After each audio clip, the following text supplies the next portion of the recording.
This is the M4 CSL, and today we're driving it and giving you our thoughts on the world's toughest track, the Nürburgring. I'll be on it with the money, I've been coming down here, living into everything and I got.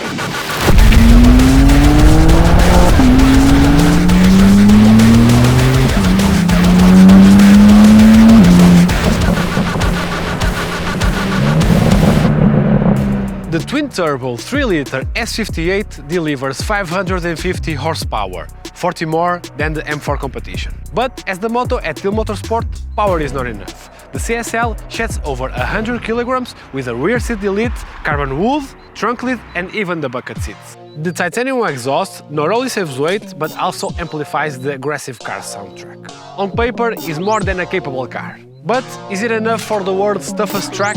That's what we are going to find out.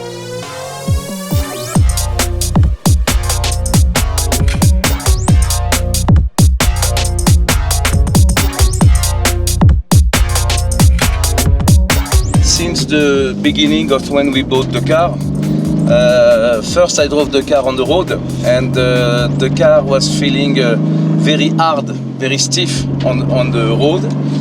Then we went to Estoril with the car and we drove some laps at the GP track, and actually I was surprised about how the car behaved. The suspension was actually quite good.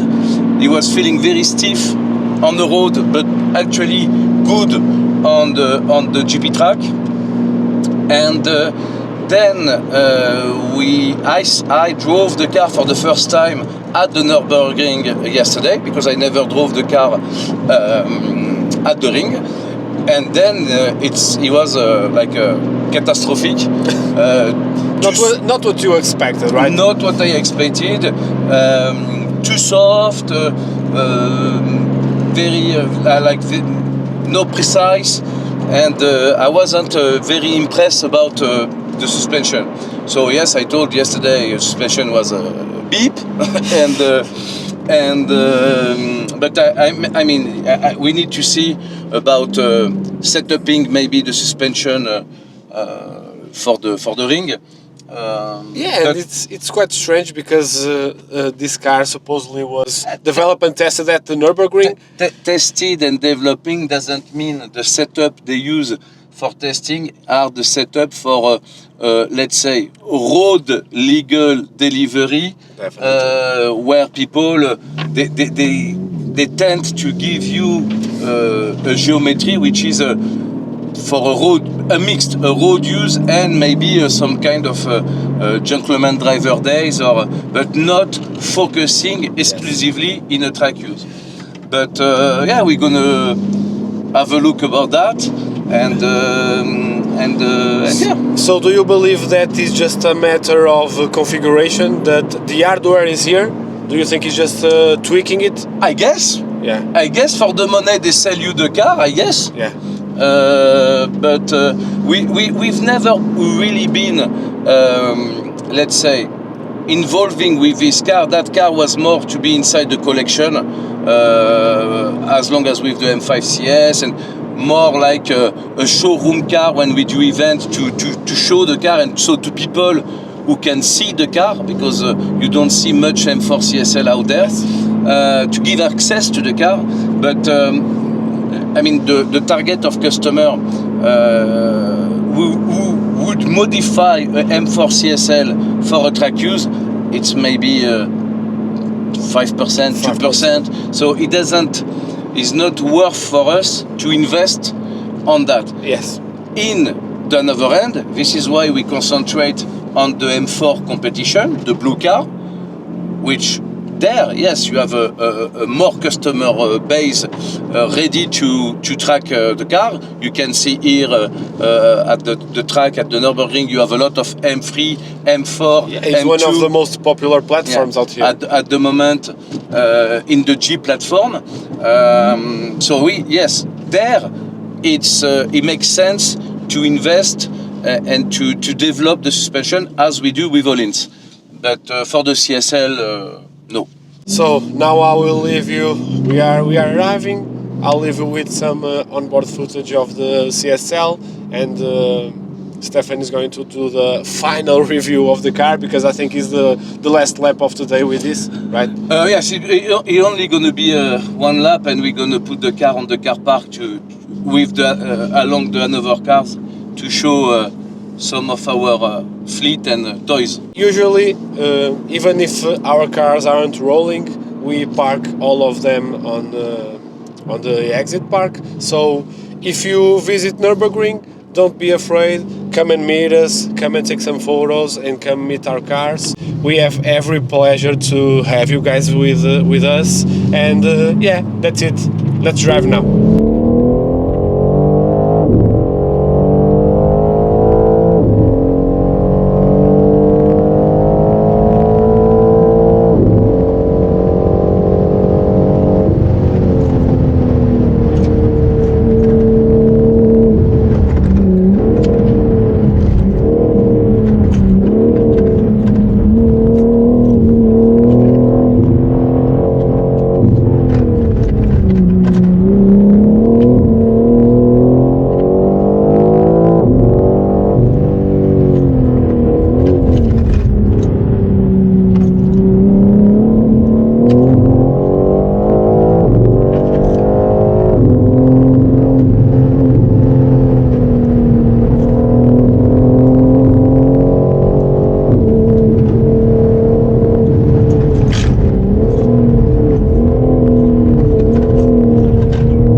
So, quick review.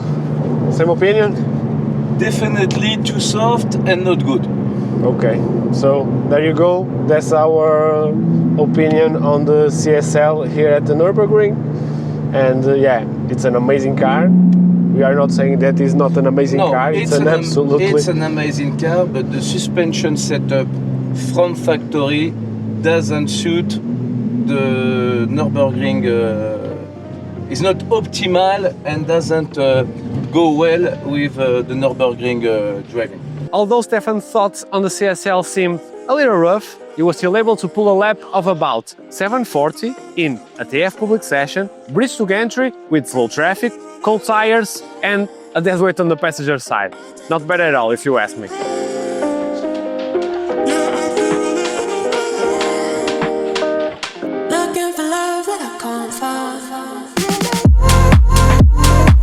So yeah guys, when you see brands using the Nürburgring lap times as a marketing tool, always be aware that that doesn't mean that the car is track ready from the dealership. A proper alignment and suspension setup is key to master the green hell. Don't forget to like and subscribe and see you on the next video.